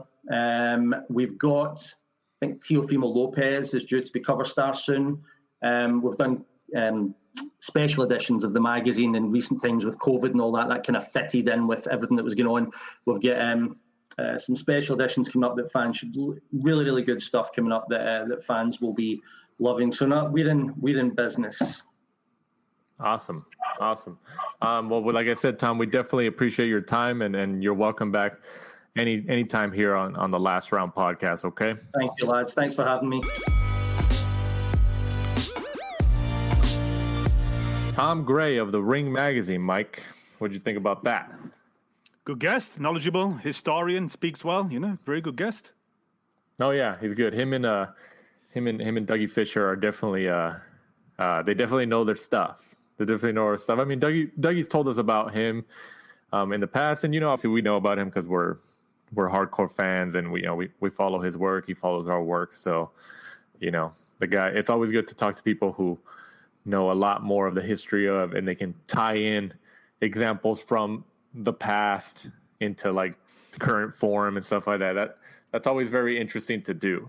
But in a quick, maybe like 10, 15 minutes, well, I know we didn't go through the undercard fights on most of the big cards here, so we'll kind of breeze through them just to kind of give people, the outcomes and quick overview of what we think. Going back to that DAZN card, Fantasy Springs Casino, this past Friday, Rashidi Ellis got the unanimous decision win over a friend of the show, Alexis Lex Rocha.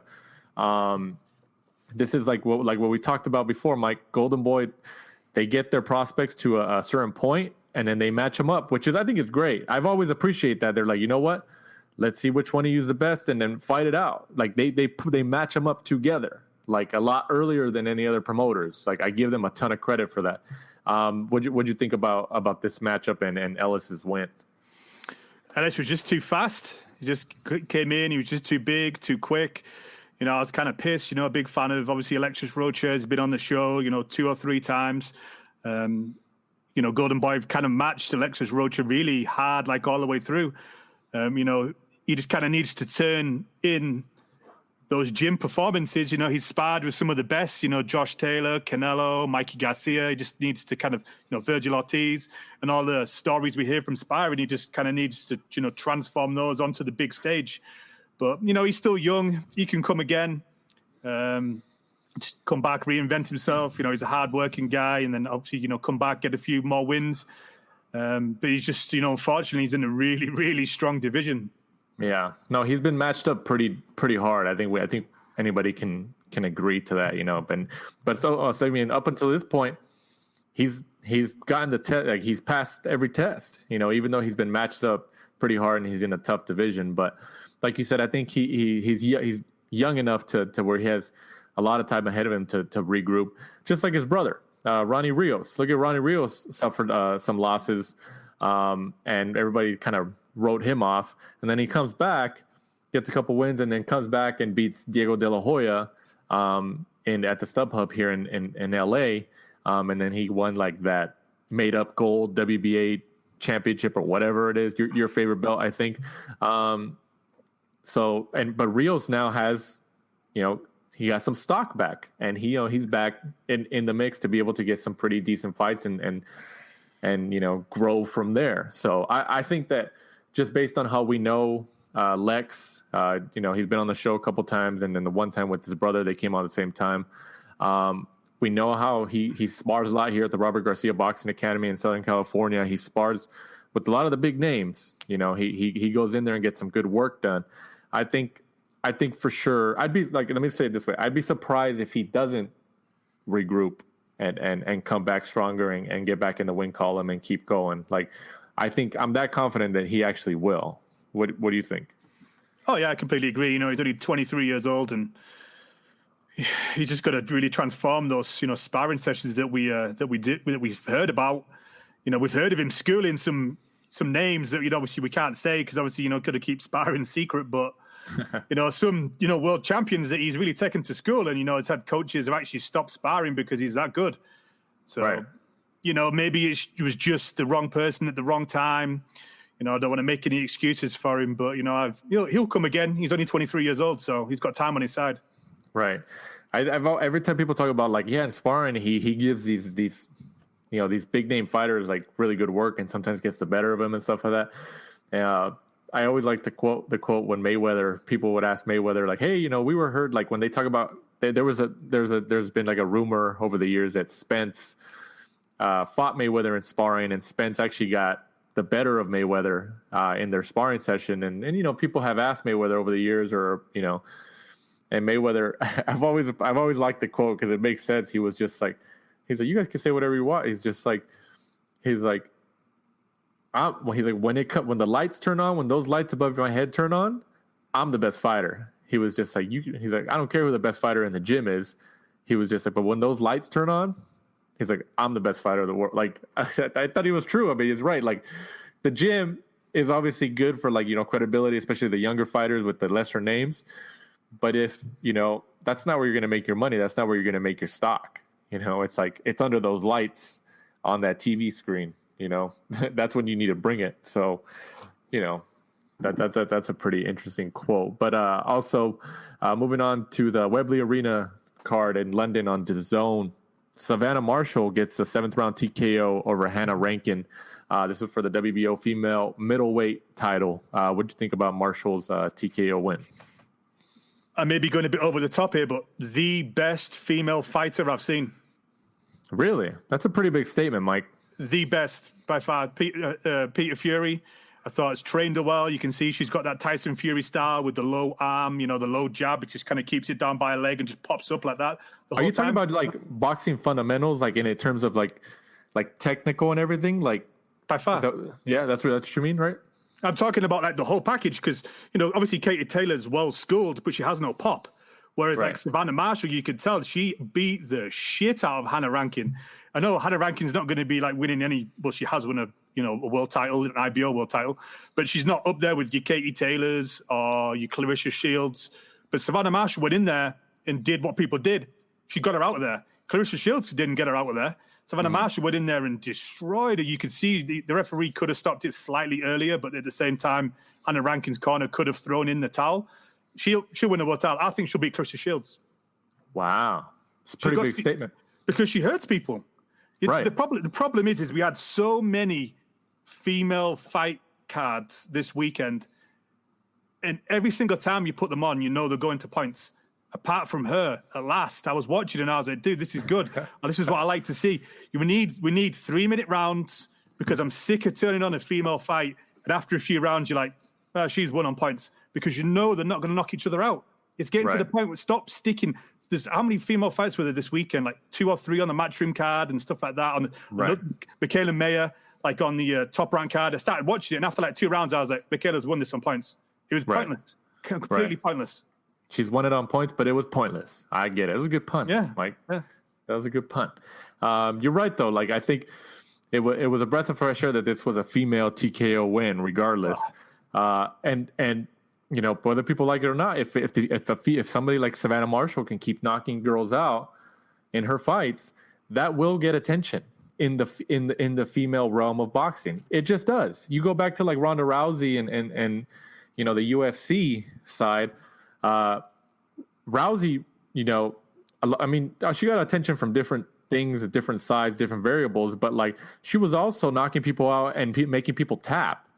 Yeah, the first round all the time, she was getting armbars again and again and again. If she was just winning 3-round fights constantly, nobody would have been watching. If it was going points win, points win, points win, all the guys would have been like, oh, it's a female fight, let's go and get a beer. You know what I mean? They'd have been walking out. Whereas Savannah Marshall, because the thing is, you don't want to sit there and be like, okay, right, I can come back in 30 minutes and I'll catch the last round and I'll see who wins.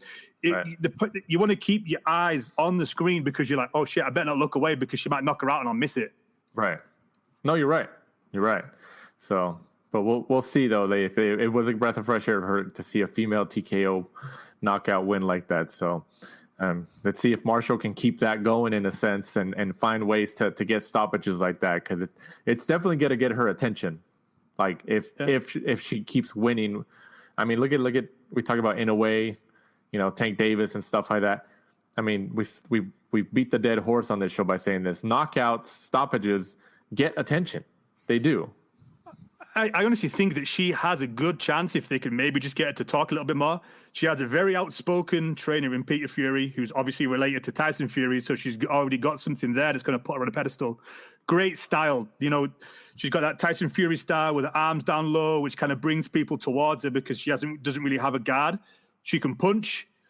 She looks good. She's, you know, she's in shape. But she just lacks this. She's not really going to be like a Carissa Shields. She's not going to be really, you know, calling people out, but she, you know, at the same time, you know, she's quiet, she's respectful, but she does the talking in the ring. And this may be what we need in female boxing to just push it to that next level. Because, you know, I'm a huge boxing fan and I like female MMA, like I've touched on before, but I'm getting sick of watching them all go to points. Right. Yeah, I think you and me both. I think I don't think you're the only one on that boat.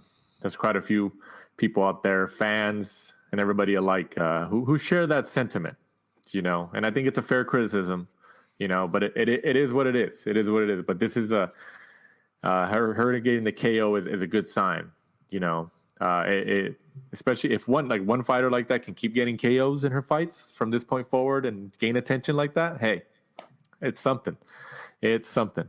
Also on that card, Tommy McCarthy improves to 17-2 over the majority decision win over Bilal Lagoon, who suffers the second loss of his career. There's a cruiserweight matchup. What do you think about this McCarthy's win?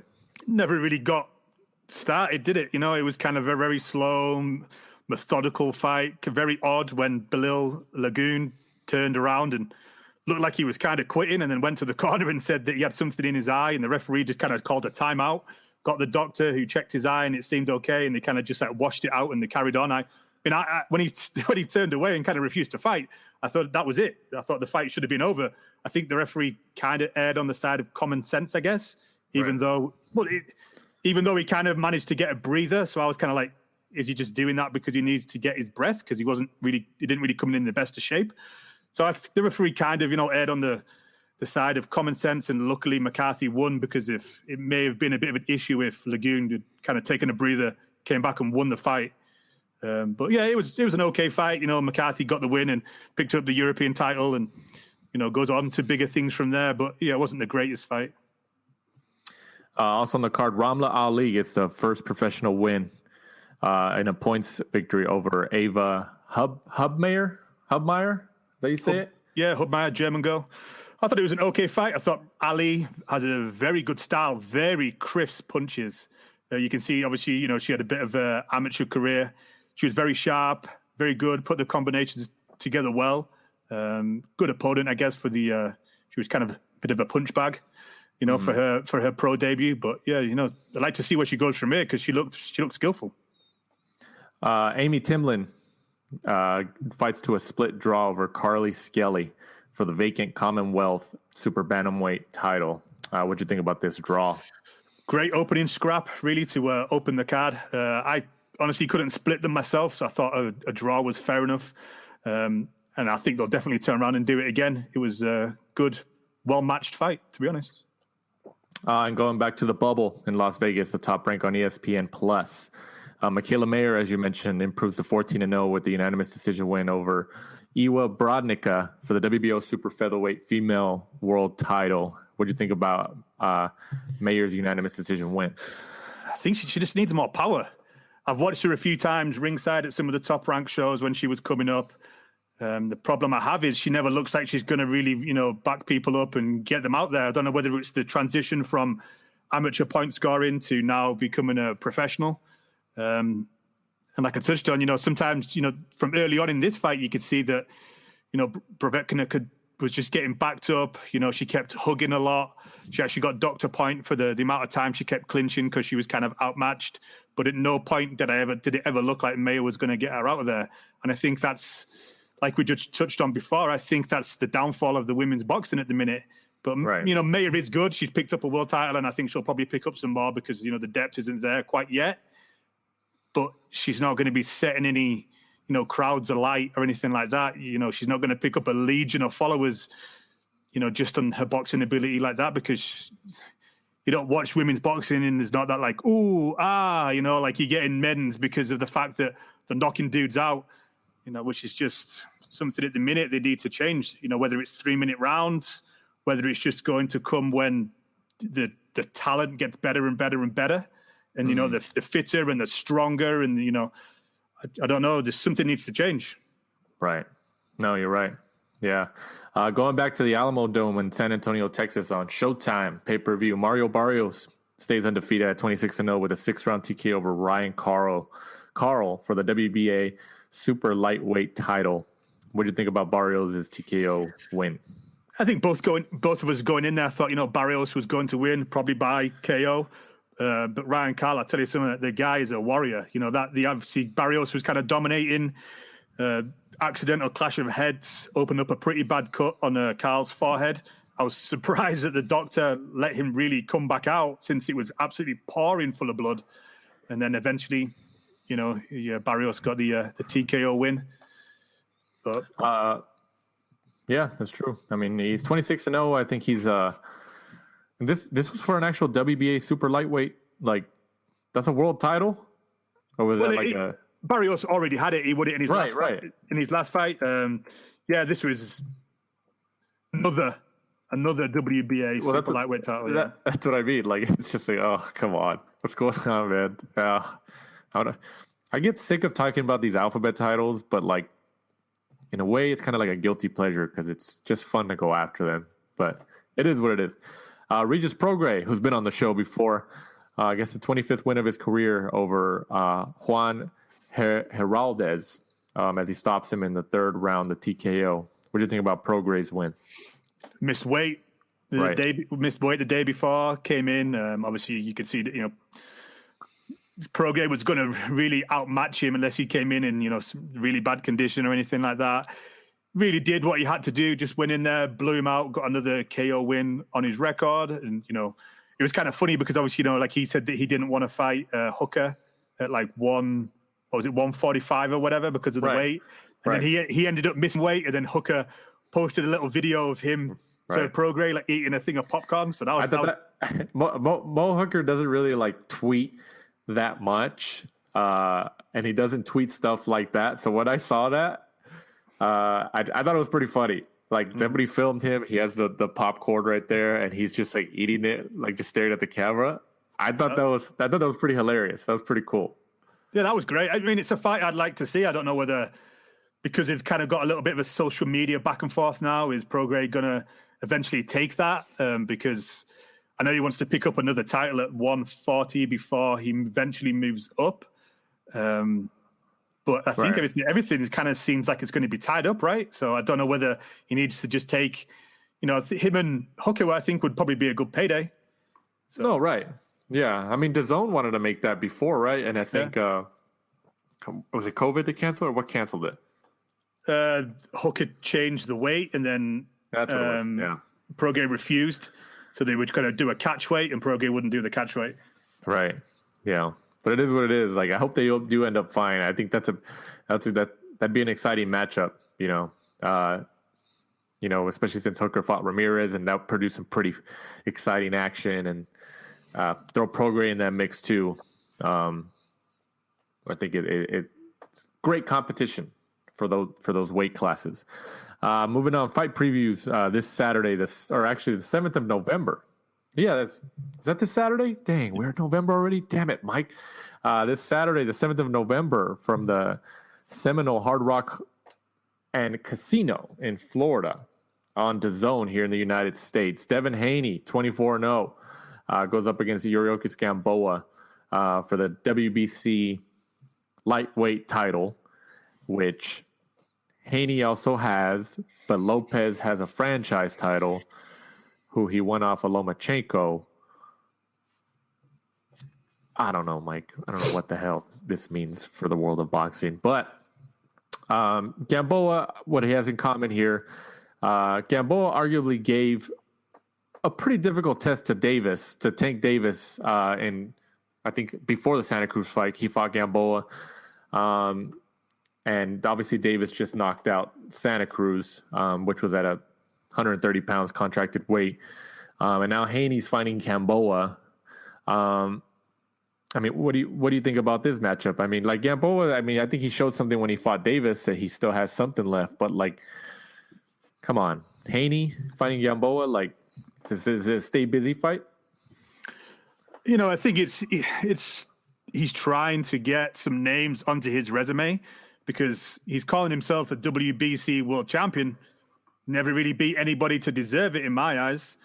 Right. And I think the problem he now has is a lot of the people that are kind of in that group, Teofimo Lopez, Ryan Garcia, Shakur Stevenson, that group who've kind of all come up together, they're all now picking up names, titles. Teofimo Lopez has fought Vasyl Lomachenko. Shakur Stevenson's obviously fought the guy he beat for the world title, the name from local to us. I can't remember his name. I forgot too, yeah. All those guys have all got credible opponents. Joet Gonzalez. Everybody else in and around Ryan Garcia is obviously fighting Luke Campbell. Devin Haney's so far getting left on the shelf. He's picking up big paydays because he's with DAZN. He's got a WBC title, but to the boxing hardcores like us, and he's just a WBC title holder in name. He's never really beat anybody for it. Straight away, depending on what happens in this Gamboa fight, people are going to compare him to Davis. I imagine he's probably going to go in there and get him out quicker than Davis did. So everyone's going to be like, oh, well, Devin Haney's better than Davis because, he got him out of there in 4 rounds. Right. So it's going to be interesting to see what he does. He really needs to step up and start, fighting some of the bigger names and proving it, because on the eye test, he's great. I honestly think he could be one of the better ones out of that group of people. Right. At the beginning, before they all started fighting, probably like a year or two ago, I probably would have picked him at maybe first or second out of all of them. Right. He always seemed very professional, very fit. He kind of looks like he had the body to be able to, probably go up a couple of weight divisions and become a multi-weight world champion. But does he have the heart? Like, why is he not taking the fights? I don't get it, because he looks like he's, on the verge to being the finished article, to being someone really, really, really, really good. But he's kind of wrapping himself in cotton wool and taking those easy paydays and talking and challenging people all over social media and making himself look a fool because he's jumping on, challenging all these people and never fights them. He's one of those, huh? He's one of those.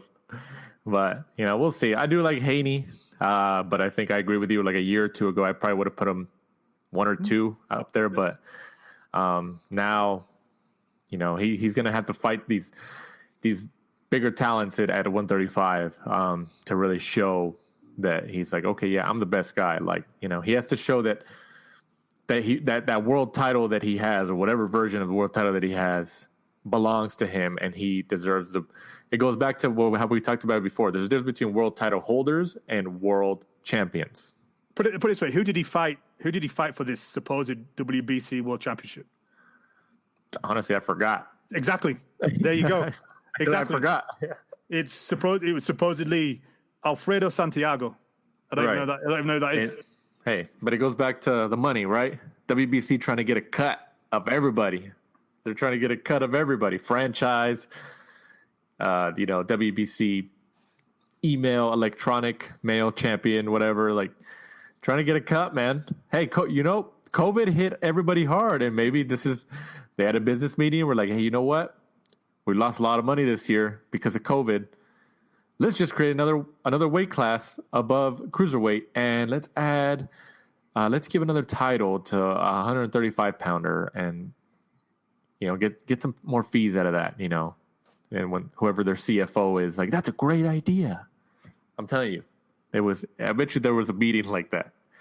COVID pandemic affecting finances. How are we going to generate more money? Boom. The WBC is a non-profit. Daniel, do you not listen to Mauricio Suleiman? I know it is. I think we all know it's a non-profit. I think we can recognize that they do get some good stuff, community stuff and stuff like that. They do, but like, it's just like, do they do that to make themselves feel better when they make these type of decisions? For world titles and stuff like that. Like, come on. It's a non-profit. So what is Mauricio Suleiman is a charity? The money goes to him because he's a charity. The charity starts in his pocket. Yeah, charity starts at home, right? Yeah. So, also on the card, Philippe. How do you say this? Philippe Hrgović, 11-0 against Rydell Booker. So I think a lot of people will probably recognize the Hrgović name because that's the person that the savage Alan Babic keeps saying he wants to challenge. Croatian heavyweight sensation El Animal, as they call him. So interesting, he signed with DAZN a while ago. Obviously, someone who's going to be coming through, had a good amateur career, was a 2016 Olympic bronze medalist.